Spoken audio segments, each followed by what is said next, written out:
Everything was going great in my life until January 3rd, 2008. I was home relaxing after work, and I get a phone call. And it's my friend from the hospital. Ellen, your father is here. He wants you to come pick him up. And I hear my father yelling in the background. What's wrong with him? Why is he in the hospital? She says, I don't know. He won't let us examine him. You better come and pick him up. So I drive over to Coney Island Hospital. It's about 6:30 in the evening. And I go into the emergency room, and there is my father, fully dressed, sitting in one of the cubicles with my friend, and he is furious. He's going, bring me home! Bring me home! What took you so long? Bring me home! And I said, Dad, calm down. What happened? What are you doing here? Are you okay? He said, they kidnapped me. The NYPD, they kidnapped me. I want you to sue them. You have to sue them. They kidnapped me. They put me in handcuffs. I said, Dad, I was worried about him. He was so upset. And he tells me the following story. He's coming home from running some errands. He's shopping for my mom, as he always does. I should mention he's 87 years old. And he always goes out like a gentleman, with his hat and his shoes polished. This is a man who never wears jeans or sneakers. He's refined. He's a gentleman. And he's done his errands. He has his bags of groceries. And he takes the city bus home in Bensonhurst, Brooklyn, as he's done 1,000 times.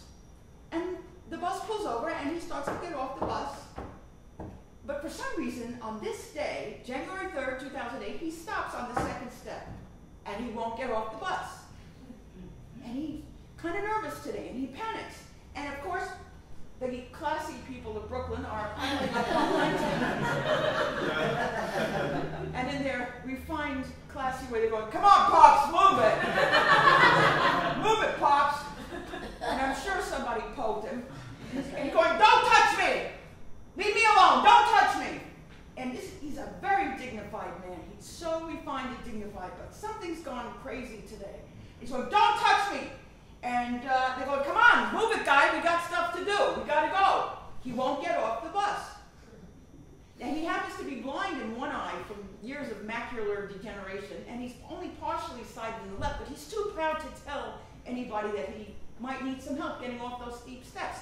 And the bus driver's going, come on, man. Get off the bus. I'm on a schedule here. Let's go. Let's go. And nobody helps this fragile, dignified older man off the bus. So the bus driver he's at the bus stop. He calls 911. The cops come. They practically lift him off the bus onto the sidewalk.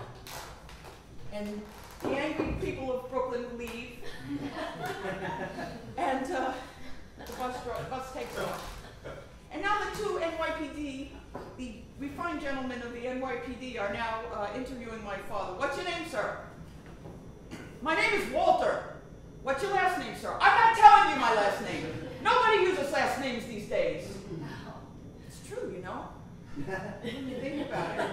Really, look, next time you're in a store, there's hardly anyone wearing ID badges, let alone last names. So I'm not telling you my last name. It's private. And he said, where do you live, sir? I'm not telling you. It's private. Could we see some ID? No. Dad, why didn't you tell them? Yeah, that's the police. You can't argue with the police. They ask you for your ID. You got to show them. Because I want to sue them. They lifted me up. They put me in handcuffs.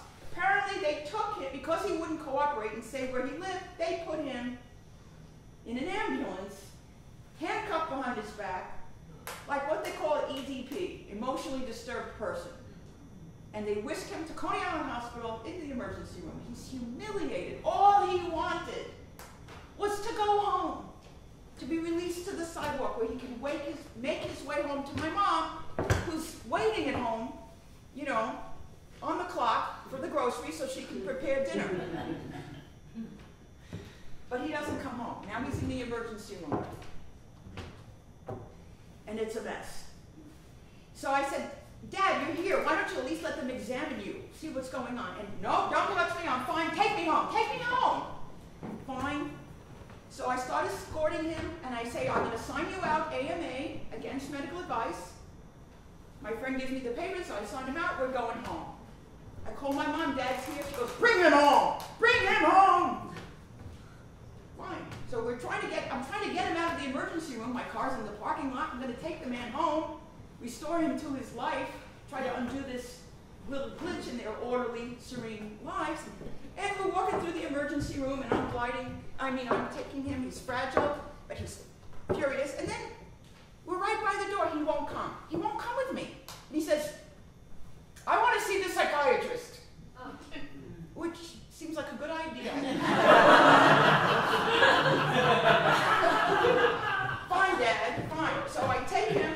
I'm holding him by the arm. We go down the long corridor to the psych emergency room, where, by the way, I work as a psychiatrist.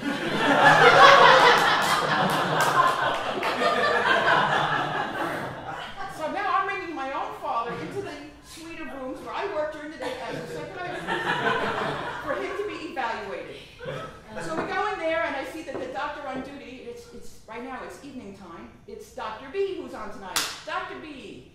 He's my least favorite doctor because he works so slowly. The nurses have a nickname for him. They call him Plan B.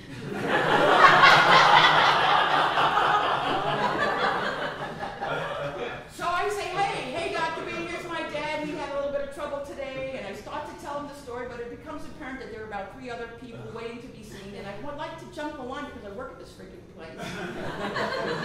And my father's 87 years old and shouldn't be kept waiting. But they, sit my father in the corner, and he's having they give him a sandwich and some tea, and he's relaxing. And now it's getting late, and I got to get home to my kids. So I pray that he'll be okay, and Dr. B will finally see him, and I head home.